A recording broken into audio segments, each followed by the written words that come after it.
Good morning and welcome to another edition of the Bconnected Business Show. As per normal, I'm your host, Mark Grant, from a business called Costless Payment Solutions. However, these interviews are not about me. They are more so about our members of our Bconnected business community from around Australia. Today, I'm very, very fortunate to have a lady by the name of Alex Samuels from the Heart Core Group, who is a relatively new member of ours here on the Gold Coast. Welcome, Alex. Thank you, Mark. Thank you so much for having me this morning. Pleasure indeed. I look with great anticipation to find out a little bit more about your business with our interview this morning. So let's get started. Can you tell us a bit behind how you got started in your business, Alex? Okay, so I've been in healthcare for the past 17 years, and around 12 years ago, I got into the cardiac space. So I've worked at private coronary care units, private hospitals on the Gold Coast, and then I went to public, and then I worked cardiothoracics and cardiology. And then I'm always quite led by my intuition, just went, there's something more for you. There's something more. And so then I put a email out to cardiac rehab, which I knew was based locally at Robina. And I thought I really want to work there. And literally 3 weeks later, she said, just come in for a chat. And I lasted 6 years there. And started running cardiac rehabilitation there on the Gold Coast, which is a fabulous team. It's huge. It is the largest cardiac rehab in Queensland. We get over 1,100 referrals a year. However, there was a major theme that I saw happening, and that is cardiac education is very reactive. You go down the pipeline of you have symptoms, you present to emergency, you have a stent, and only then do they invite you to cardiac rehabilitation where the education begins. And then we educate you, we give you exercise. But the predominantly, most people would say to me when I would assess them is, Alex, if only I knew this vital education before I had a heart attack, I could have made a difference. I could have made changes. And that's just led me to think, gosh, I just need to speak to more people. So I started doing sitting on discussion panels for mind, body, soul, women's groups and things. And then that just led me to, gosh, I actually need to do this. And again, I listened to my intuition that just went, okay, it's time to go. And I left my beloved job and my position of leading cardiac rehab and then started this business very late 2024. So I'm used to jumping off the cliff, Mark, and taking a risk in myself. And it's always worked out well, but I'm very much led by the heart. I educate on the heart, but I come from the heart and I believe in the heart and I listen to the heart. And it's telling me that this is the right place where I need to be, which is delivering preventative cardiac disease education to people. For our listeners this morning, you can't see, but I'm looking at Alex and talking to Alex, and then to my left of Alex, I can see a heart standing there Yes, on a little stand there. that's my heart model. Yeah. So, so was this about the right time that you thought this was the right path for further career advancement, starting your own business? Yeah, look, I could easily have stayed comfortably in cardiac rehab and led it because it's a great, wonderful team. But sometimes you just got to listen to intuition and go, I know there's more for me. I know I can make more of a difference. And people sometimes sit in that comfort zone, which is fine. But there's other types of people like myself, and probably a lot of business entrepreneurs that go, hey, I know I can do more and like to challenge themselves to push themselves and push that boundary. And because from that, it gives you personal growth. But with it, the result is you can make a difference in thousands of people's lives. And that's what I'm driven by. Yeah, absolutely. Everyone has a heart. Yeah, So you've got a big market out there, that's for sure. So yes, I do. the heart is such a complex part of the body. Tell us a little bit more about the problem your business solves. I know why it's important to us because if we don't solve that problem, we're not here to live. That's right. The problem I solve is saving lives, basically, in a nutshell. Um, Preventative cardiac disease, if people can make a difference, and see, there's about 9, 10 modifiable risk factors that people can address. But if they don't know about them, how are they going to know that they can make a slight tweak? Whether it is diet, nutrition, weight, extra BMI, stress, cholesterol, high blood pressure, diabetes, family history. It's all of these things. And once you can put them together and be educated in them and what the guidelines and what the goals are for each of those, then you can start making a difference. So really the problem I solve is saving people's lives because back in cardiac rehab, they were receptive then, Mark, but that's because they'd had a heart attack. And then they go, oh, okay, I'm ready to make that change now. But what if we can capture that whole audience before they have a heart attack? We can try and reduce cardiovascular disease. Just a huge killer in our country. So, I'm just going to digress for a moment. You mentioned BMI. Um, if we've got listeners on the call today, they may be told that they're obese. What sort of, you say, responsibility should they put on that sort of diagnosis that they're obese? Yeah. Okay. So BMI can be taken with a grain of salt because you have a BMI and ideal is yes under 24.9. So let's call it 25. And then everything after that is you're getting overweight, obese to morbidly obese. However, you can still get a very short man, but he's got a great depth to his chest, like one of those big, deep barrel chests. But he might be very muscly, but that will skew the BMI. So Uh-huh. really, you've got to look at more like a waist circumference. With men and women, you've got to look at grip strength. You've got to look at 6-minute walk tests. How far can you walk? You've got to look at a lot of other factors than just BMI. So look at yourself on the scales. If you think you've got that adipose tissue around, especially around the middle, that fat around the middle is not good for the organs, and a lot of men sit with that, but also women when they hit menopause, their waist circumference widens as well. So there's other factors to look at than just BMI. So please don't just take BMI as the sole independent No, thank you. risk factor. Thank you so much. I know you mentioned earlier that your business has only been in operation since 24. So what's been your biggest growth milestone so far, Alex? And it's funny because my business morphs, but my biggest milestone has been that I wrote a written submission to the Reform Health and Safety in the mining because they are doing a review. It's a 5-year review in the mining sector. And if they're going to review the health and safety of miners, I thought, right. So I wrote a 10-page submission and I bombarded them with journal articles and statistics. For example, 80% of miners are overweight compared to the general population of 67%. They have massive cardiovascular disease risk factors. They're overweight. 50% of them drink hazardous to high risk as well, alcohol consumption, poor food choices in the food halls. They're stressed. 30% are lonely and 40% have mental health issues. They work long hours, so they're too fatigued to exercise. So I'm very passionate about there's a massive elephant in the room that nobody's addressing. And cardiovascular disease, it's the number one killer. But why is there no mandatory training or greater preventative awareness of it? For example, people, when you first join a job for your employee, you do all this mandatory online training and you do manual handling and fatigue management and mental health training and cybersecurity. Why aren't we putting in their heart disease education?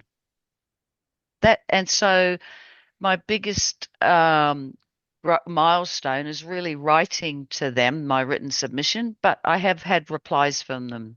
It's only to say it's in the pipeline, but that they're reviewing it. But, you know, if I could have a legacy that my education or heart disease education is actually implemented in a mandatory way of an online induction, that would be enormous because it would save a lot of lives. I have no doubt that's just around the corner for you.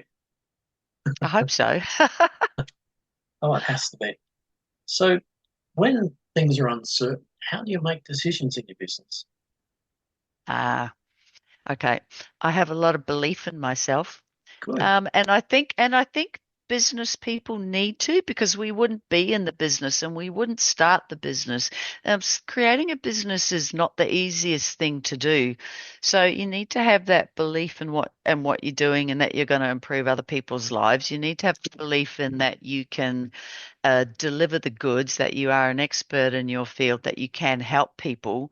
So I make decisions when I'm uncertain by actually going within and just being quiet and listening, and actually listening intuitively, because I think we all hold the answers within.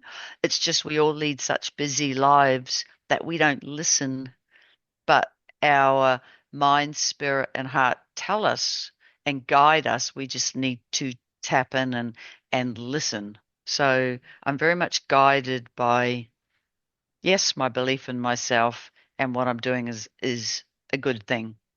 Yeah, very, very good. Innovation, does that play a part in your business? Yes, because I think innovation, and even look, the definition of innovation is introducing something new, an idea, a product, or a method to create value or solve a problem. And I think innovation, we all as business leaders need to be innovative and be able to change at the drop of a hat or adjust or modify, especially in this fast-paced world of technology and AI. And I think if we're not adaptive, we're going to be left behind. So, what I think has started my business actually morphs into something different, almost sometimes on a weekly or a monthly basis.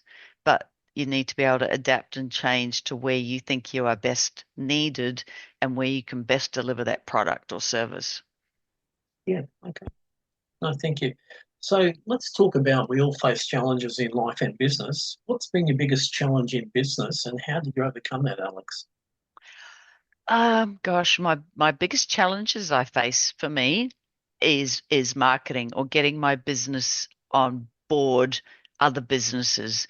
Um, because people don't, and I don't know why again, because it's the biggest problem in the world, but people don't take on board preventative heart disease education as willingly as, let's say, compare me to a dentist. People go proactively and preventatively for dental maintenance, dental hygiene. They go, oh, let's go and get my teeth cleaned, even though they have no tooth decay. But nobody really out there goes, hey, I'd like to know heart disease education because the event hasn't happened. Um, and so for me, my biggest challenge is really to get employers to invest not only in themselves as a business owner and leader, but also to help their employees and their workforce. Because by delivering preventative cardiac disease education in the workforce, we can increase productivity, reduce absenteeism, create a healthy, resilient workforce. It's a win-win-win situation. And again, I go back to the mines, but one heart attack in the mines is a 50 to $100,000 helicopter ride to the nearest hospital. And so, if they would just invest in the health and safety of their workforce, we can increase productivity, maybe fatigue and short of breath work people, their employees, maybe that's a sign of cardiovascular disease. But if we look into that and we can help these workforces, then, again, we're going to increase and create a resilient, healthy workforce. Yeah, really what you're doing is not only the workforce, but what you're doing is you're sort of showing respect and let's say gratitude for the families at home, expecting a Yeah. husband or And I, partner to come home. And I think it's a win-win. Look, when forward-thinking companies adapt this education, one, you're going to get the employee to go, hey, my boss and employer cares about me. So And so true. therefore, I'm going to I'm going to respect that employee, and that employer shows, hey, I care about my workforce. And so they win by, yes, increased productivity, but they win on a psychosocial basis by showing their employees that they do care. And the employees are quite reciprocal of that to go, hey, my employer cares about me, so I'm going to do a darn good job today. Yeah, absolutely. Yep. As you say, win-win, Alex. Along the way, in the last 2 years, well, almost 2 years of your business, has there been any failures that you're now grateful for? Yeah, okay. I don't believe in failures, but I look at failures as a challenge. Absolutely. Yeah, so Um, true. and I think all challenges are an opportunity for growth to learn something. And I think life is full of challenges, but we love to sit in that little subconscious back of the brain going, ooh, I'd rather sit in fear, even though it's detrimental to my health. I'd rather sit back versus face a challenge and face it head on and believe in yourself and use that conscious effort to go, you know what, I'm going to use my failure or my challenge as a step forward, a step forward, a step forward. Because if you just keep taking 1 foot forward, you're going to look in 3 months' time and then look back and go, wow, I actually did overcome that fear. I overcame that challenge. I overcame that failure. But a lot of people are scared of fear, and I teach people to make little changes every day in terms of their cardiac disease risk factors. But a lot of them go, hey, I'm too scared to quit smoking. I'm too scared to reduce my alcohol because it's a comfort zone. But if they can just believe in themselves and think of it as a challenge to overcome, they'll actually overcome it, which reprograms their brain to go, hey, I did it. Anything's possible. So, yeah, I don't look at failures. I look at them as challenges to overcome, Mark. true. Yep, only way to do so. So talking about challenges, what's been the longest lesson to learn in business so far? Oh, my biggest lesson is actually self-marketing. Um, by that I mean social media, Instagram, posting, all of that stuff. I'm used to having a business of where I never needed to find my referrals. They just came and landed on my doorstep. Um, and now the tables have turned. So I'm not one to take a photo of my dinner plate and post it on social media, So that's very foreign to me. And in terms of challenges, I need to face that challenge head on. Um, so yeah, that's been I've never had to chase for a client, but I'm willing to admit my strength doesn't lie in taking a photo. But to answer your question, it's really self-promotion. But again, through repetition, I've got to keep doing it, got to keep doing it. It'll get easier, it'll get easier. I know that, but I know what I know and I know what I don't know, and that's that whole social media side of it. But yeah, in terms of a challenge, that's my challenge today, Mark. Okay, no problem. That's what we're there to help you with too, Alex. So, Thank you. no, that's a pleasure. Key mentor or supporter on your journey? Who was that or who are they? Oh. Um, I can't say I've got one key mentor or supporter. I can say I am pretty much led by myself, really. I live alone. My ex-husband had a heart attack, 13 years ago. He was very slim. He was the first one cycling up Springbrook Hill. We used to cycle 150 kilometers a week. Hmm, And he had a heart attack, but it was mainly family history, high cholesterol. So he has always been a great supporter. My children are great supporters. They're fabulous supporters. Yeah, you can do it, Mum. Um, but yeah, it's nobody really outside of myself. But then I don't share a lot either. I'm a bit of a private person. I don't sort of talk a lot about any issues or what I do face. So I work alone, I live alone, I work from home, I stay focused as a sole trader. So it's yeah, it's me and my family really. I think that have been my greatest supporter. great supporters. So, with working alone, how do you stay motivated, especially during tough times? I think you've really got to stay focused by repetition, by having goals, by having set agendas every day. So I will do certain times of the day will be for my business, certain times of the day might be doing bookkeeping. I'm very active, so I make sure in terms of my mind, I stay motivated. I love nature. I live on the water, so I do a lot of walking around the Gold Coast here on the foreshores. Nature brings me back. It grounds me to stay motivated. I do gym about 3, 4 times a week. That gets me motivated, gets all these endorphins kicking. So it is reputation, but also having a healthy mind and body, I think, to stay focused. Yeah. So if you had an opportunity to talk to someone who was starting a business today, what's one piece of advice you would give them? I've got, okay, a few pieces of advice is until you're ready to come out with your business and while you're still in the pre-planning stage, don't tell too many people. Just tell a few key supporters, but don't tell too many people because there is that tall poppy syndrome. There is the negative naysayers like, oh, you can't do that. You don't know what you're talking about.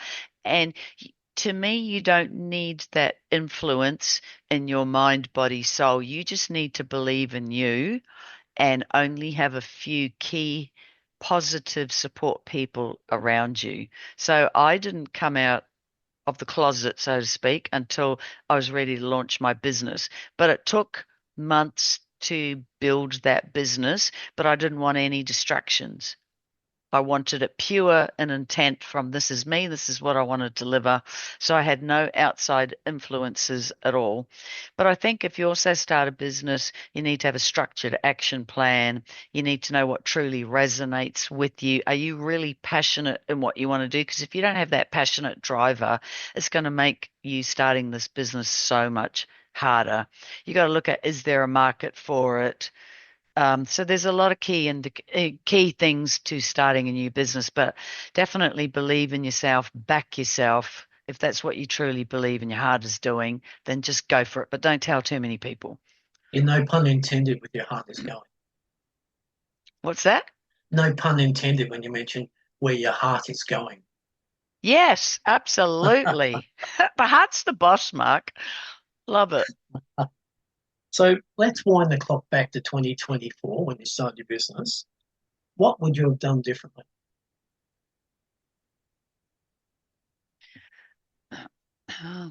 What would I have done differently?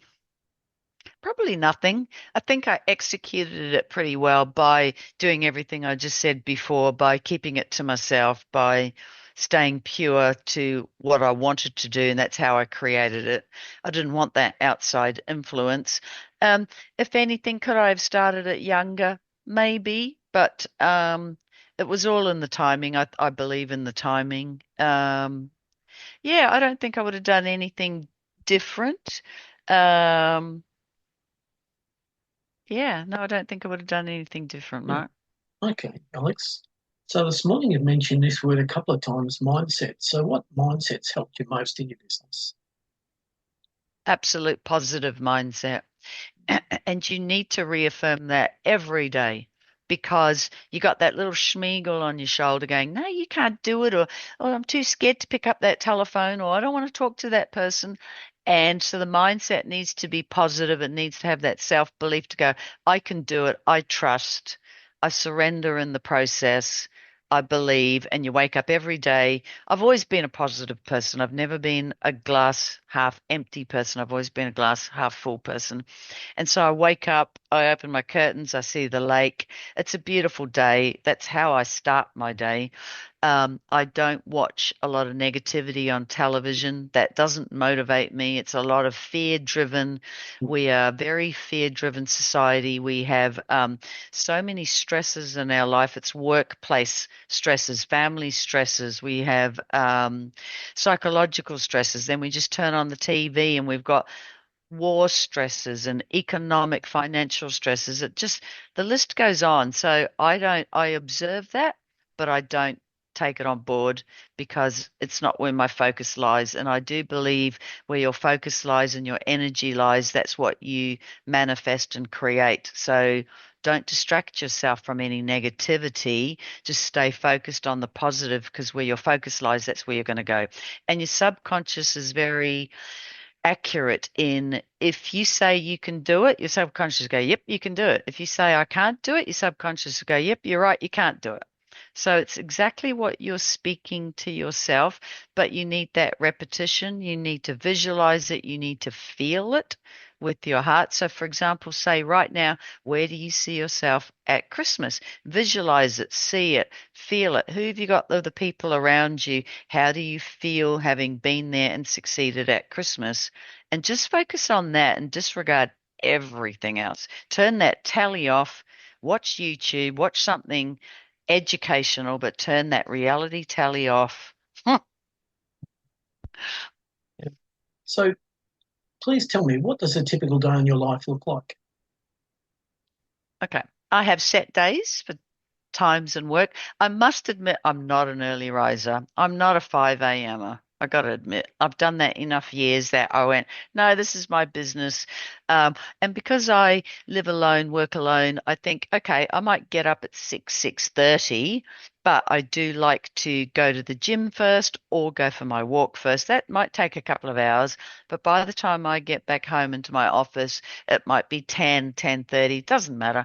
I start my work then and I start creating then, or it might be a blog, it might be reaching out to people, it might be working on a submission, and I do that for several hours, have a break. But then I might work till 6, 7, 8, 9 at night. It doesn't matter for me, but that's more my routine. It's not, I'm definitely not as early riser as I used to be, Mark, and especially in winter, I do not get up in the dark. Yeah, good point, Alex. I've got a couple of rapid fire questions here for you. Yeah. Coffee or tea? Oh, I can't drink coffee. I'll be wired for sound. I cannot Okay. do caffeine, but I do tea. But even then, I can't have tea late in the afternoon, or else I'd be up till about 3 in the Yeah, morning. yeah. So I'm just cannot um, do caffeine. next one's early bird or night owl. You're a night owl. I know that you just said Yeah. that. Is there one book every entrepreneur should read that you'd recommend? Uh, yes, I haven't. I must admit, I haven't read a book in years. But Okay. I it's because I'm pretty much a digital YouTuber now. But I do remember the five love languages. I think they're really good for partners. Um, you know, yeah, personal growth and development books, anything to keep you focused. Yeah. Cool. So what's next? You and your business, Alex? Growth, growth, growth. Get the word out there. Get everybody on board with understanding that heart disease is still the number one killer. It needs to be out there. It needs to be in every online mandatory training for every employee, every business. And I will just keep growing that business until I feel like it's getting there and that's what's happening. Yeah. Look, I'm sure there's going to be people on the call today that would like to make contact with you. How can they do so, please, Alex?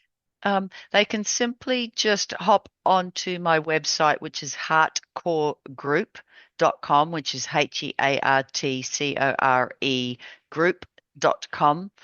Just send me an email, which is info@heartcoregroup.com, and that way they can book a 15-minute session with me, find out what they want. My business goes anywhere in Australia. So, for example, I had a phone call from a lady that works for the councils in England, UK, that are looking at doing heart disease education for all Yep. their council members and in the parish there, those little villages in England, which is great. So I will go anywhere and everywhere in Australia, and we will stay heartcoregroup.com until the job is done. And if it's FIFO, until all your shift workers are done, we're quite happy to stay. Every hardcore group, I've got other nurses that I can count on to also deliver. But we are, if you want education regarding the heart, you want specialized people that educated and experienced in cardiac disease to deliver that education. So that's what we're here for, and we'll stay until the job's done at your workplace or community group. Well, Alex, thank you so much for your time this morning. Is there any parting comment you'd like to make to our listeners? Yes, I think the heart is a wonderful thing. It is the boss. It actually has a bigger electromagnetic field than any other part of the body. People can simply hop onto Heart Math in Australia. They have done hundreds of studies which shows that the heart has a bigger electromagnetic field than any part of the body. It also has more afferent nerve fibers running from the heart to the brain than efferent nerve fibers that run from the brain to the heart. So my question to everybody is, who's really the boss? It's not the brain, it's actually the heart. But I want you to all stop what you're doing sometime tonight and just sit quietly, listen, and be so quiet that you can hear your heartbeat. And when you hear your heartbeat, just ask it whatever question you want, and it will tell you the answer. The heart's the boss, so let's reduce cardiovascular disease one beat at a time, Mark. No? Well, I'm sure you will. And look, Alex, thank you so much again. To our listeners, once again, thank you for listening to us this morning. I will be back with you again soon with another member of ours from around Australia sharing their passion and what drives them and ways that they can help you in your everyday life. Until then, take care and keep safe. Bye.